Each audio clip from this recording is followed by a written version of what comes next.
Majong adlaw ninyo guys, dyan nauntuhan ko og mata. Nagsadyo kog luto para paniudto namo. So nag-fried rice ko kay naman may frozen vegetables ug frozen shrimp na pod and dyan nagluto po kog manok. Dyan muna ko kaan sang bana guys kay ang saging naman lagyang ipamahaw. Dyan alas 12 kapin pa sa moabot manang sadyo kog luto arong makakaon ako na pugoy tambal tumaran.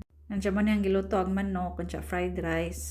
Dali lang po lagi lutoon. Andiyan pag magka, nagdadali kog prints ang mandatory requirements sa eskwelahan. Andiyan mo din itanam ni Chaminda na punitan guys, isa pang gibutang sa botilya. Andiyan na po itong mga bird friends. Andiyan nang garin siyang mga requirements sa eskwelahan guys. Andiyan ipulaan man, yung gawas na pugo niya, nang guna kadiyot. Andiyan kita na po yung caterpillar, si Chaminda, andiyan nang gikuha, kaya naluoy na siya sa among dahon, pero nakinit-kitan. Andiyan kitabang nung nilcutter guys, kanila laging maglisid na og dungo. Andiyan, magluto na po gulong may lumpia og tikoy, kay ganahan lagi kuno si Jack. Dada po ilang mangga arang, puha ka, murag apple mango. Why do you like tikoy? Because tikoy is yummy. Tikoy oy? Salamat sa pagtanaw. Salamat.